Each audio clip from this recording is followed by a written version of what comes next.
detail and with great enthusiasm, and also he covered an extraordinarily wide range of subjects. He didn't just do East Africa or just Africa, he did India, he did Oceania, he would take on anything. And it wasn't just the breadth of his knowledge and his enthusiasm, right? He deals with it beautifully. And it was actually included in a fellowship for the very famous anthropologist 𝗕𝘅𝗁𝗁, which was sent to 𝗕𝘅𝗁𝗁 by the Manchester department.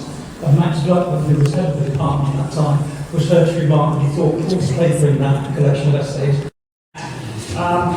He is one of the guys that's necessary if I want to talk to women who don't know this language. Finally, it turned out one of the secretaries in the Institute was Oromo, who had not revealed herself as Oromo, and was really incensed by this requirement and challenged for me the restriction, and ultimately I was given the scholar's visa without the requirement of having to learn Amharic first. Be that, for an anthropologist, that was a great presentation. Although I'm not an academic in terms of Oromo studies, and I've only existed on the fringes of both there and at his funeral. There were hundreds of people at his funeral, and all saying what a wonderful person he was to be with. And it's so rare to see greatness associated with such humility, which Paul showed. Waldaa qorannoo Oromoodhaa waggoota 29 dura Ameerikaa kaabaatti hoggaa dhaabbatu yeroo roorroo uummata Oromoorra gahaa turtetti itti hammaataa turtetti yeroo dhugaan Oromoodhaa dhadhaarraa karaa alagaatiin itti ukkaanfame keessatti dhaabate waggoota 28 kana keessatti hayyoonni Oromoodhaa qabsoo gama beekumsa maddisiisuu dhugaa Oromoo awwaalame baasuu fi kijiba alagaadhaa fi warraab Siiriyaa deemanii lafa buusuu irratti waa hedduudha hojjetaa turan. Waggoota 29 kana keessatti gama qabsoo qawweetiin bifa adda addaatiin godhamu talibuu irratti hayyoonni nagaadhaan. Akkasumas ammoo keessattuu hoosaa bifa laallattuun maqaan fokkataan seenaan Oromoo awwaalame haalli akka Oromoo dho'ise ka addunyaan akka Oromoo wallaaltuu fi tabeekullee bifattaan hin beeknu ka godhe hamma tokko irraa Oromoo ta'uun ni beekama. Ada orang hariron Oromoo fi Awurooppaa jidduu jirtu fokkattuu qofaa miti. Hariiroon Awurooppaa fi Oromoo jidduu jirtu babbareedaallee ni jira. Afaan keenya guddisuu keessatti shoorri hayyoota Awurooppaa xiqqaan ture. Seenaa keenya galmeessuu keessatti shoorri hogganoota Awurooppaadhaa xiqqaan ture. Gama aanaa kana immoo qabsoo bilisummaa Oromoo godhamaa turte keessatti akka mootummaatti illee ta'uu baatu lammiileen Awurooppaa, jaarmaaleen Awurooppaa qabsoo bilisummaa Oromoo tajaajilu deeggaruu irratti gahee guddaadha godhan. Egaa hariiroo dheeraa fi xaxamaa ta'e kana hamma tokko bifa adda cicceen haa beeknu malee bifa gurmaa'een qorannee gara fuuldura hariiroon artii tan biyyoota fi mootummoota as jiranii fi biyya keenya gidduu jiraachuu malu maal ta'uu qaba haa jedhu. Tarsiimoo gama dippiloomaasiitii fi gama mirga namoomaatiin jiraachuu qabu baafachuudhaan keessattuu warri siyaasaa keenya gaggeessan beekumsa isaanii itti fayyadamuu danda'an maddisiisuudhaaf waldaan qorannoo Oromoodhaan dirqama fudhatee hojjetuu qaba jechuudha. Akka mata dureetitti fudhannee Baxter to the Oromo studies. Those of you who were able to attend to the last night's event have heard a little bit about the personal reflection of our scholars on the legacy, the personal life and contribution of Paul Baxter.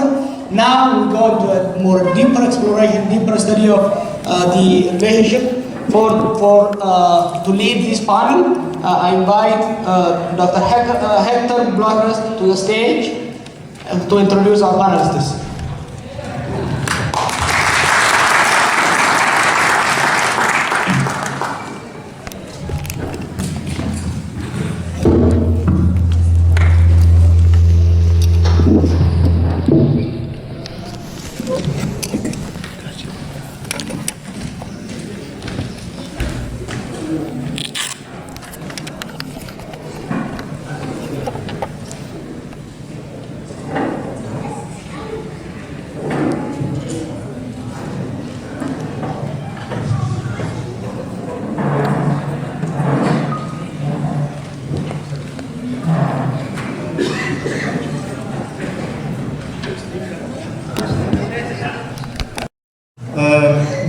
the early work of Paul means also to ask ourselves what anthropology was doing at that time, what being an anthropology was, the theories, what the practice of anthropology was.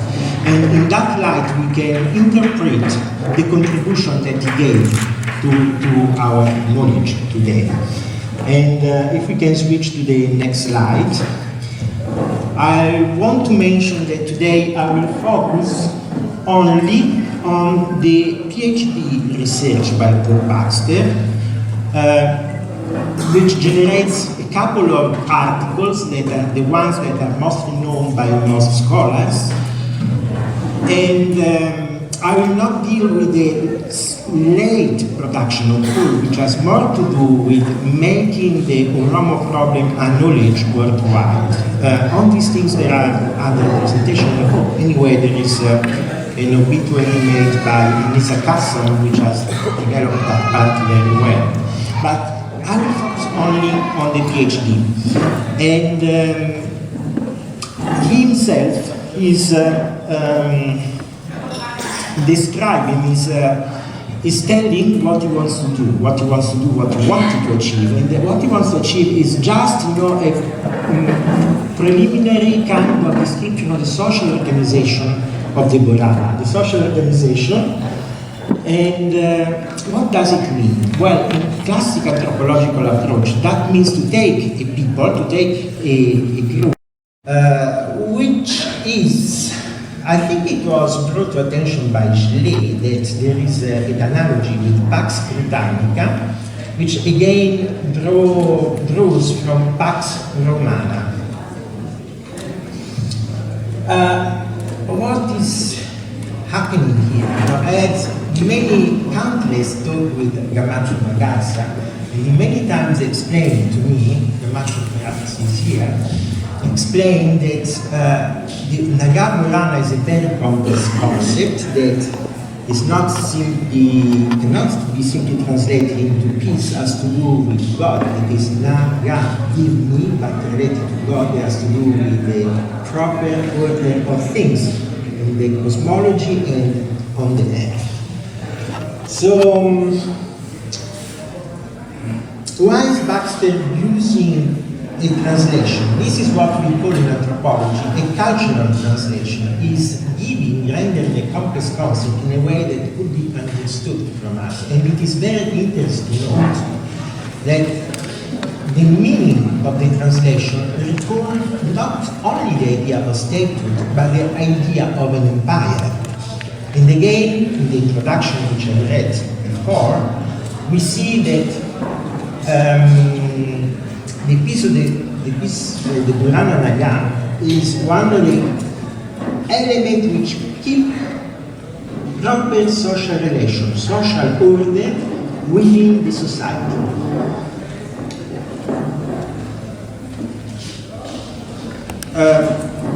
Later on, there has been development in anthropology, particularly by Georges Palandier in 1967, who analyzed a number of similar concepts from Africa and described them as mystical forces, but expressing ideas that links the cosmological order to the social order as a common feature in different states among different people of Africa. And he calls them political philosophy, political theory, which in my view can also be translated political philosophies, because they express, the elite, either the king among some people or the leaders in egalitarian society, regulate. Inni keenya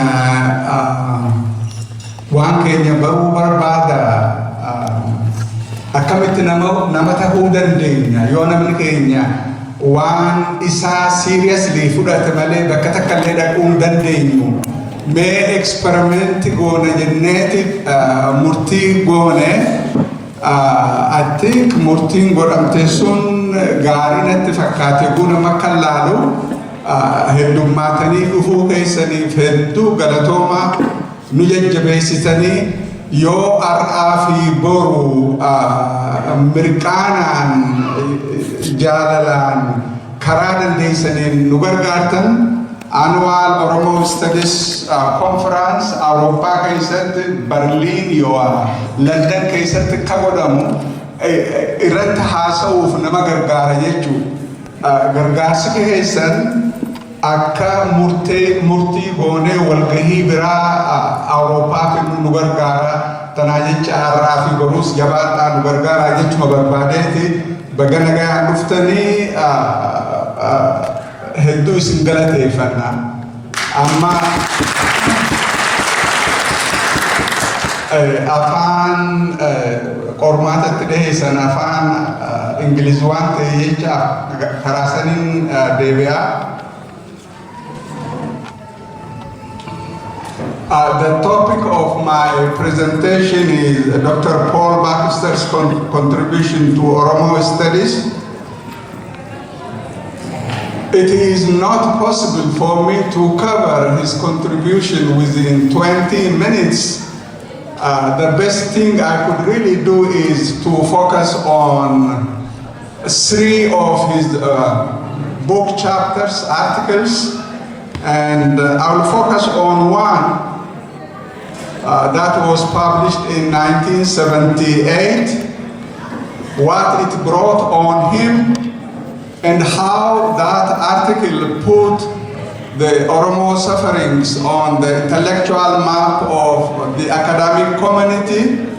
And then I'll try to briefly look at 2 other works of Paul Baxter. But my most important focus is really on the article he published. But first let me say, Paul Baxter was a social anthropologist. He wrote on different Oromo-related topics. His works were published in journals, including the Journal of Oromo Studies. They were published in book chapters. He edited a number of books. What truly shines through his works is his love for the Oromo people, respect for their culture. You know, scholars could study society without respecting them. They could do their scientific work without paying any attention. Paul Baxter did a real scholarly work while becoming back part of the Ethiopian Empire. Basically, there was no infrastructure, there were no educational facilities, no medical services, and the Oromo population in the region did not benefit by becoming part of the Ethiopian Empire. These are his own words. He also gives, listen to this, in 1969, there were 57 senior officials, about 4 mid-level officials. There was not a single Oromo within these 57 senior officials. There were Oromo Balabatis there, but there was no single official, Oromo official from the area, basically. And there was not a single one who was appointed outside the province. There was no notion of representation. In those days, the settlers never thought the Oromo have the right to administer themselves in their own country. Basically, they were the colonized people, because it is people who colonize you who never allow you really to rule yourself. Remember, ruling yourself is a democratic right, a legitimate right in your own land. And the people were not allowed that simple right at that time. Could I have some more? He also gives another example. There was an election, a parliamentary election in 1969. 2 RC parliamentarians were elected. The governor of the time, the 𝗕𝗅𝘁𝗂𝗿, thought it was improper to have 2 Oromo members of the parliament. One was disallowed. Just listen to this. people were asked to vote, the people voted someone they wanted, and the governor simply disallowed one and allowed only one Oromo, and the other one was a settler. And that was the practice he saw, and then wrote an article actually about this aspect.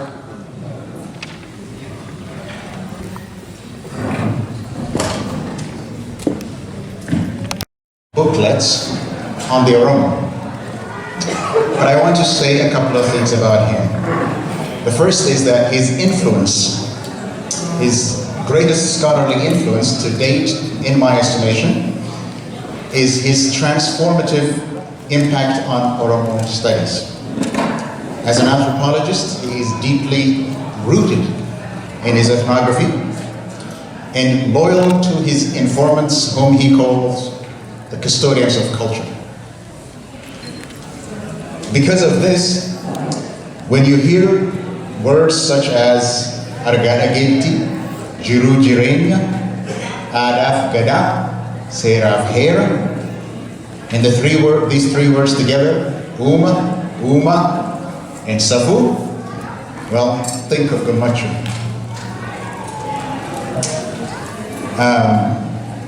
These words are today part of the Oromo national political.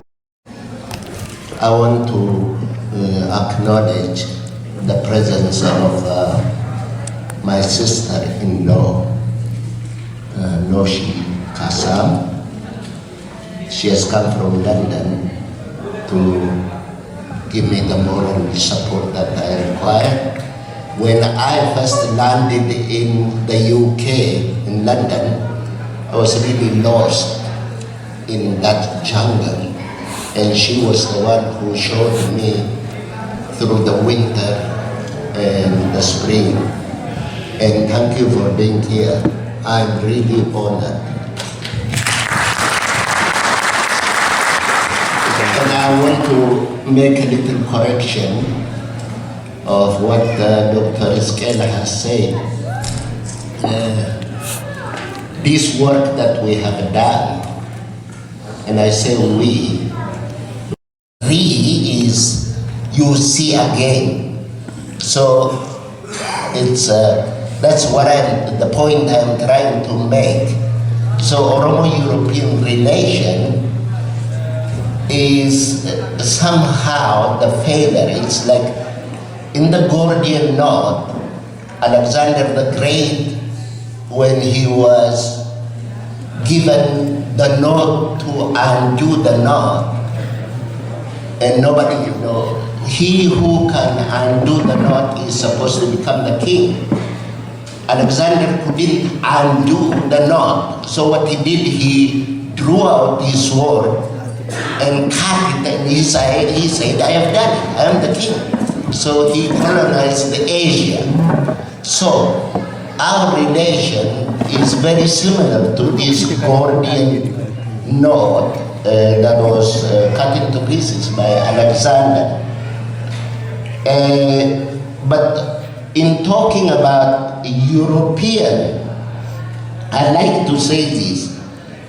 Let me make this very clear. When we say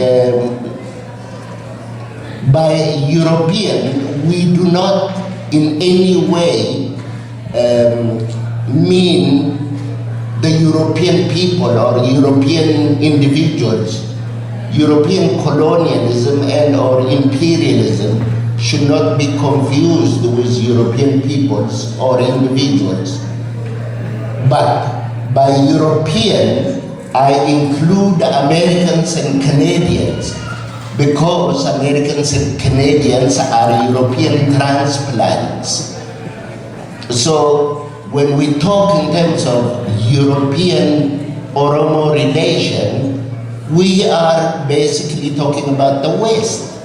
And we are talking about the Western system that has come to dominate the world, the Western culture that has come to dominate the world for the last 400 years. So did Oromos have relation with Europeans. My talk is going to be divided into two parts. One is what is it, what do we mean when we say Oromo-European relation? Does such a relation exist? Did it ever exist anyway? If it did, what did it look like? That's what I want to look at first, very, very briefly, because it's a difficult area. What I want to, in fact, focus on is the second part. In the second part, I want to talk about Oromia today. What is it that is happening in Oromia today as the result of the last 400 years of Oromo-European relation through the Abyssinians? Because our relation to Europeans have been indirect.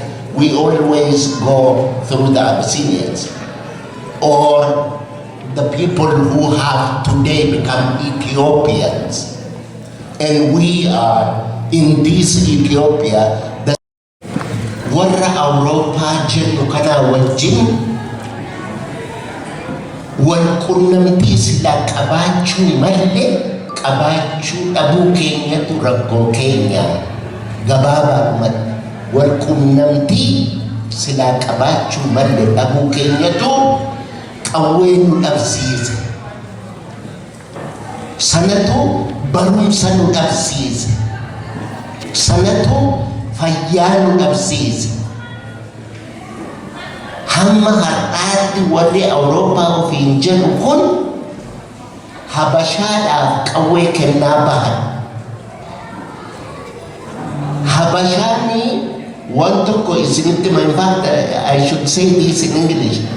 5 years ago, 7 professors from the Department of Biology at Addis Ababa University signed a memorandum claiming that the Amhara who have been ruling us are genetically European. I have the paper.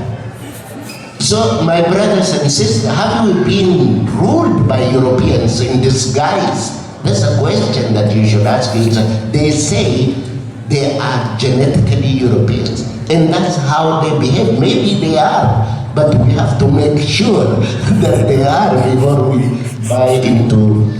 Amma Afaan Oromoo tiniga. Nuti kan barbaannu ifii keenyaan if bulchuudha.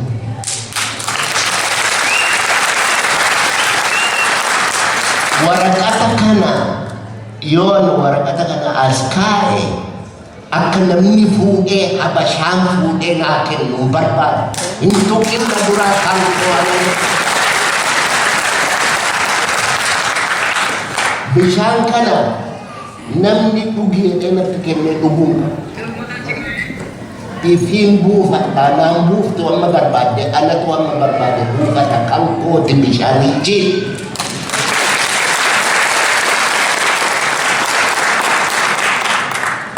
Wanni jedhaa jiru akka nuyi waan keenya of taanee jiraachuu hin dandeenye kan nu godhaa jiru. Amaaras ta'e, Tigirees ta'e, amma namni baay'een kanarra Tigiree wayyaa, kanarra Amaara wayyaa namaan jedhu walii gadi hin wayyu tokkoon isaanii iyyuu barbaadu.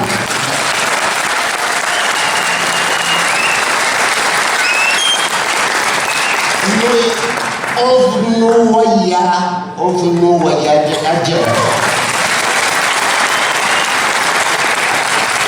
Kana warra Awurooppaa kanatti nuu hima. Oromoon of no waya jedhaa jira. Of no waya jechaan amma Professor Muhammad Sila Oromoon biyya diiguuf jedha maaloodha naman jedhu. Maaliif biyya diigna? Biyya keenya keessa jirra.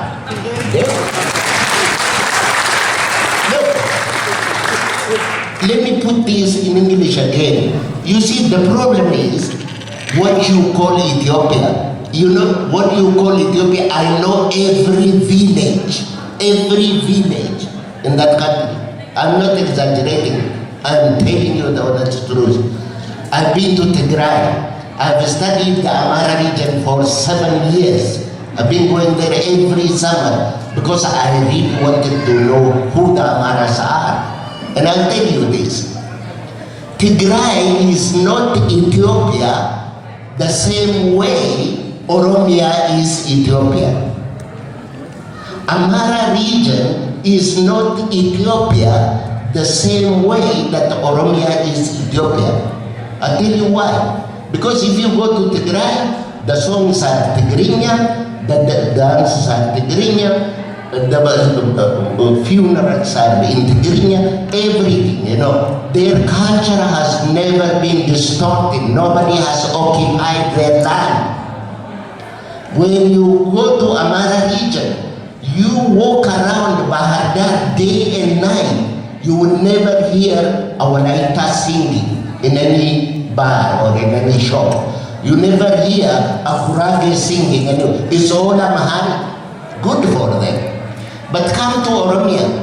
When you come to the smallest town in Oromia, in this house, Kurage is singing. In that house, Walaita is singing. In another house, Tigray is singing. In another, this is actually Ethiopia. Oromia is Ethiopia. So how do they claim that we destroy Ethiopia, which is actually Oromia? So they got it wrong.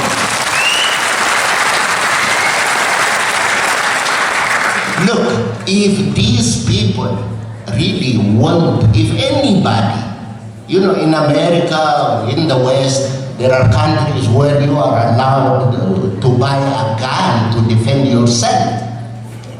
You know, in self-defense, if somebody comes and messes you with your wife, what do? You shoot him. If he walks into your house and tells you to go out, do you just get up and go out? Oromia is our house. That's what everybody should know. We're going nowhere. We're right there. And we're there for good. That's what we're saying. And in short, obulutan ko na obulutan ko hundumto when listening Jelo Barbado, look, har kabadi faranji argitan hundumatu wan tatan ikhima. Okay? Iyam bekuni na malubuning kabini jada Oromo. He continued and then, fortunately, please proceed.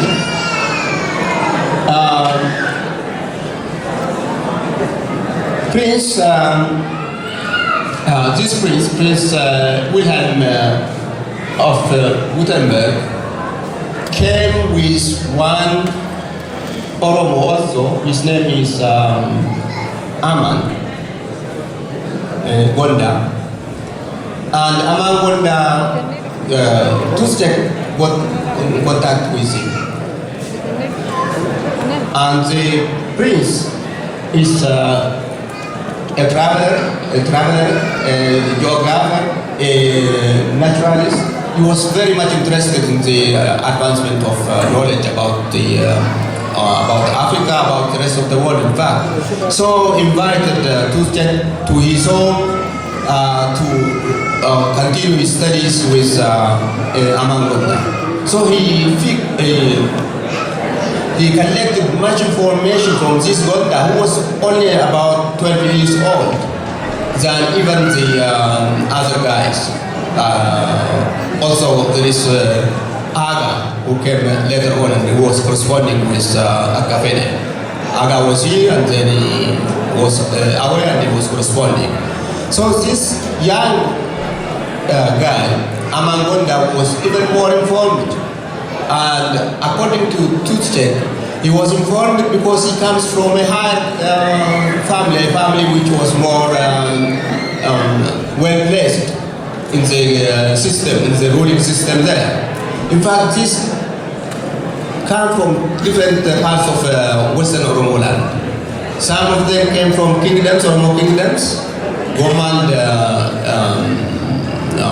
Guma, and some came from the Gadaa, where the Gadaa system was still functioning. So what Toothstick was recording down was also this type of government that existed at that point in the Oromo areas. And then, through Aga, he came into contact with 𝗕𝗂𝗴𝗰𝗆 also. 𝗕𝗂𝗴𝗰𝗆 was from Guma. She was captured at the age of about 10, 12, and she was brought to the slave market in Cairo. It is there where his 𝗘𝗅𝗄𝗿𝗄𝗍𝗂𝗿 bought her, and he brought her to Europe. She was fascinating girl, according to the priest. He has written a lot about her. Very fascinating letters, fascinating diaries he has kept. He has written a lot, and other people have also written about her a lot. So he brings her to Europe, and through Aga, she comes into contact with Toothstick. And what she came was songs. She remembered so many songs. And those songs were used by Toothstick for his language studies. Well, I have to jump over that. Oromo hedduutu hubame abbaan ishees akkasuma jala ajjeefame. Yeroo sana daa'imman Oromoo hedduu, dubartoota Oromoo hedduu gabrummaatti gurguraman. Wal diduun, walirratti bobba'uu waan inni fidu kanaan seenaa keenya keessaa agarraa jechuudha. Ganameen dhalattee waggaa jaatteeroon irraa du'u waggaa 3 guutuu guyyaa guyyaan awwaala abbaa isheerra dhaqxee boossi turte. Waggaa 3 guutuutu ishiin boossu waa'ee haadha ishii hin beeknu. Seenaan dubartootaa sila hin barreeffamu, biyya keenyatti namni dubbatus hin jiru, waa'ee haadha ishii waan beeknu hin jiru. Garuu guyyaa tokkotu ishiin bakka awwaalaa dhaqxu warra akkasuma garba qabanii nagadan ganamee fuudhanii butanii gabrummaatti ishee gurguran. Garuu Oromiyaa keessaa kaatee kaartumitti ishee geessanii kaartumirraa hamma Kaayiroo geessutti si'a 10 gurguramte nama adda addaatti. Hamma kurnan kana keessaa wanni isheen dhageesse hin qoratti, mucaa qaawwatuttee abbaan ishee hammam akka ishee barsiise booda namni kitaaba ishee dubbisee hubachuu danda'a. Nama karaa deemtu hundumaa hin qoratti, eessan nu geessu, maal hubachuuf adeemanii ka jedhu qoratti. Yeroo qorattu biyya Arabaatti geessanii Arabdicha tokkotu haaramitti si galcha. Haarami goda isaaniitti dubartoota bakka adda addaatti fuudhanii itti galchanii achumatti jiraachifatan turanii achis si galchu. Ati miidhagduudha achi galta jedhaniitti. Yaa Rabbi akka inni miidhagduudha. Miidhagina narraa balleessi jetteeti cittoo fi maaliin gogaa of balleessiti mucattiin tun. Kanaafi takkaa'u warri yeroo sana gamaamulee akka jedhaman Arabootii jechuun Turkiidha naannoo Ijiptii fi naannoo biyyoota Arabaa kana qabataa turanii maamuleen kuni hanga biyya keenyaa dhaqanii namoota warra nagada garba isaan harkaa fuudhee garba guuree fiduuf butee fiduuf leenjisaniiti Oromiyaa keessatti Oromiyaa keessaati kana ijoollee kana fuudhanii isaanii gurguru isaan gabaa kaartumitti dhiyeessu.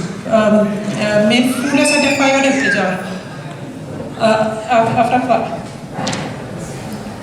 Ilaa kunu karaatti gabrooti Oromoo bahan turan. Jaarraa 19ffaa keessatti jechuun 19ffaa yoo gadi 18ffaa kaasee 18 irraa kaasee hamma 1850tti karaa kanarra Oromooti geggeeffamanii gurguraman miliyoonii 1,250,000 ta'uu jechuudha 1.25 million. Kana keessa garuu hamma immoo dhaqee waggaa 100 keessatti Oromoota miliyoonii 3tu gurguramee jedhamee tilmaamama. Barreessaan tokko akka barreessutti Dr. Lukkaanis waan barreessee na fakkaata guyyaa tokkotti masawwaa gabaarra kabaafamtu shamarraan Oromoo 600. So namichi Ingilizii tokko yeroo deemu baay'ee gaafatee warra maamuleen kanaa fi adda addaa maal isin duuba kana maa barbaaddanii addunyaa biroo samuutte maaliif duuba kana barbaaddanii jennaan ishiin kun isa duuba gannataa ishee jedhamte sanii bareedhaan. These fables are not only stories with animal characters. They are not just stories with a moral. One definition given by the Greek rhetorician 𝗘𝗍𝗄 in the 2nd century was a fable is a fictitious narration that portrays reality. Another definition, a story that is invented to tell the truth, not a true story. And in the early oral traditions, both in